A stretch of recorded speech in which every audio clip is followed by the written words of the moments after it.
തമിഴ്നാട് രാഷ്ട്രീയത്തിൽ നടൻ വിജയ് സ്ഥാപിച്ച തമിഴക വെട്രി കഴകം പ്രവർത്തനം ആരംഭിച്ച ശേഷമുള്ള ആദ്യ 100 ദിനങ്ങൾ സംസ്ഥാന രാഷ്ട്രീയത്തിൽ വലിയ ചലനങ്ങളാണ് സൃഷ്ടിച്ചത്. സിനിമയിലെ സൂപ്പർ താര പദവിയിൽ നിന്ന് പൂർണ്ണസമയ രാഷ്ട്രീയത്തിലേക്ക് ചുവടുവെച്ച വിജയ് വളരെ കൃത്യമായ പ്ലാനിങ്ങോടെയാണ് മുന്നോട്ടു പോകുന്നത്. TVKയുടെ ആദ്യ സംസ്ഥാന സമ്മേളനം വൻ ജനപങ്കാളിത്തം കൊണ്ട് ശ്രദ്ധേയമായിരുന്നു. ലക്ഷക്കണക്കിന് ആളുകളാണ് ആ സമ്മേളനത്തിൽ പങ്കെടുത്തത്. സത്യപ്രതിജ്ഞാ ചടങ്ങും സിനിമാറ്റിക് മൊമെന്റാക്കി തുടക്കം. തമിഴ്നാട്ടിൽ ആദ്യമായി സഖ്യകക്ഷികൾക്കും സർക്കാരിൽ ഇടം. രാഷ്ട്രീയ എതിരാളികളുടെ വീടുകളിലെത്തിയുള്ള ഹൃദ്യമായ കാഴ്ചകൾ. മന്ത്രിസഭയിൽ ദളിതർക്കും പ്രാമുഖ്യം നൽകിയുള്ള സോഷ്യൽ എഞ്ചിനീയറിംഗ്. എല്ലാറ്റിനും മുകളിൽ കൈക്കൂലി നൽകാതെയും സർക്കാർ ഫയലുകൾ നീങ്ങുമെന്ന വിശ്വാസം സാധാരണക്കാർക്ക് നൽകുന്ന മുഖ്യമന്ത്രി. നിയമസഭയിലും അറിയാം വിജയ് സർക്കാർ വന്നതിലെ മാറ്റം. സുതാര്യത ഉറപ്പിക്കാൻ സഭാ നടപടികൾ ചരിത്രത്തിലാദ്യമായി തത്സമയം സംപ്രേഷണം ചെയ്തു തുടങ്ങിയതോടെ വീട്ടമ്മമാരും ജെൻസിയുമെല്ലാം വാർത്താ ചാനലുകളുടെ സ്ഥിരം പ്രേക്ഷകരായി. മദ്യവിതരണ സംവിധാനമായ ടാസ്മാക്കിലെ ശുദ്ധീകലശവും സ്ത്രീ സുരക്ഷയ്ക്കായുള്ള സിംഗപ്പൻ ദൌത്യസേനയും നിക്ഷേപ സംഗമത്തിലെ 1 ലക്ഷം കോടി രൂപയുടെ ധാരണാപത്രങ്ങളും സ്ത്രീകൾക്കായുള്ള ക്ഷേമ പ്രഖ്യാപനങ്ങളും കയ്യടി നേടി.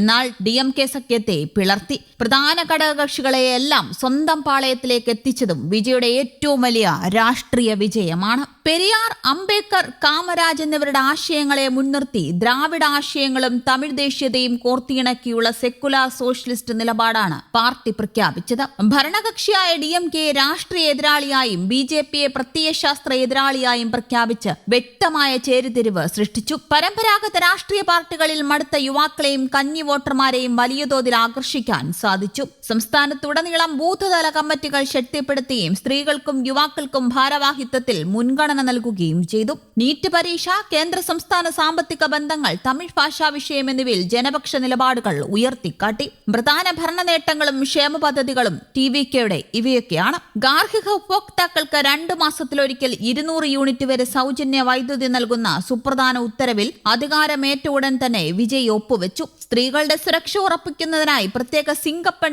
ടാസ്ക് ഫോഴ്സിന് രൂപം നൽകി. സംസ്ഥാനത്തുടനീളം 65 ആന്റി നാർക്കോട്ടിക്സ് യൂണിറ്റുകൾ സ്ഥാപിക്കുകയും വിദ്യാഭ്യാസ സ്ഥാപനങ്ങൾക്കും ആരാധനാലയങ്ങൾക്കും സമീപമുള്ള 717 ടാസ്മാക് മദ്യശാലകൾ പൂട്ടിപ്പിക്കുകയും ചെയ്തു. ചെറുകിട കർഷകരുടെ 50,000 രൂപ വരെയുള്ള കാർഷിക വായ്പകൾ എഴുതിത്തള്ളി. സർക്കാർ ജീവനക്കാരുടെ ക്ഷാമബത്ത ഉയർത്തി. സർക്കാർ കോളേജ് വിദ്യാർത്ഥികൾക്ക് സൗജന്യ ലാപ്ടോപ്പുകളും ഹയർ സെക്കൻഡറി വിദ്യാർത്ഥികൾക്ക് ആധുനിക സൈക്കിളുകളും പ്രഖ്യാപിച്ചു. വ്യവസായിക രംഗത്ത് വലിയ വിപ്ലവമാണ് ആദ്യ 100 ദിവസങ്ങളിൽ സർക്കാർ ഉണ്ടാക്കിയത്. ചെന്നൈയിൽ നടന്ന നിക്ഷേപ സംഗമത്തിൽ 67,542 കോടി രൂപയുടെ 97 ധാരണാപത്രങ്ങളിൽ വിജയ് ഒപ്പുവെച്ചു.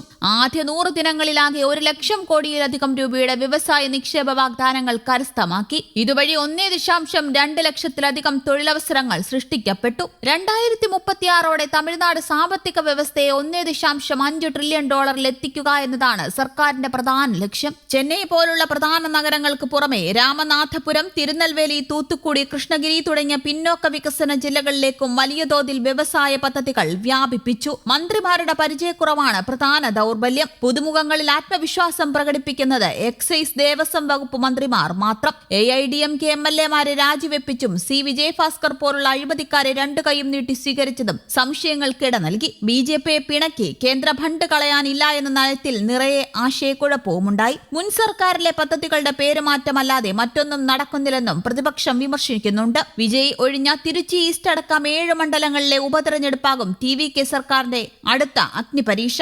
തമിഴ്നാട്ടിലെ ശക്തമായ ദ്വിധ്രുവ രാഷ്ട്രീയത്തെ മറികടക്കുക എന്നത് എളുപ്പമല്ല. അനുഭവസമ്പന്നരായ നേതാക്കളുടെ കുറവും ഗ്രാമീണ മേഖലകളിൽ അടിത്തറ ഉറപ്പിക്കുന്നതിലെ വെല്ലുവിളികളും വിജയ് നേരിടുന്നുണ്ട്. എന്നിരുന്നാലും 2026 തമിഴ്നാട് നിയമസഭാ തെരഞ്ഞെടുപ്പിൽ നിർണായക ശക്തിയായി മാറാൻ വിജയ്ക്കും അദ്ദേഹത്തിന്റെ പാർട്ടിക്കും സാധിച്ചിട്ടുണ്ട്. 2036ഓടെ തമിഴ്നാടിന്റെ സാമ്പത്തിക ഘടനയെ $1.5 ട്രില്യൺ വളർച്ചയിലേക്ക് എത്തിക്കുക എന്നതാണ് വിജയ് ഭരണകൂടത്തിന്റെ പ്രധാന ലക്ഷ്യം. തമിഴ്നാട്ടിൽ ദശാബ്ദങ്ങളായി നിലനിന്നിരുന്ന DMK AIDMK ദ്വിധ്രുവ രാഷ്ട്രീയ ശൈലിക്ക് മാറ്റം കുറിക്കാൻ വിജയുടെ ഈ ആദ്യ 100 ദിവസത്തെ ഭരണ നേട്ടങ്ങൾക്ക് കഴിഞ്ഞിട്ടുണ്ട് എന്ന് ഉറപ്പിച്ചു പറയാം. പ്രതിപക്ഷത്തിന്റെ വായടപ്പിക്കുന്ന രീതിയിലുള്ള ഭരണ നേട്ടങ്ങളാണ് വിജയ് കൊണ്ടുവന്നത്. News desk, Kerala Kaumudi.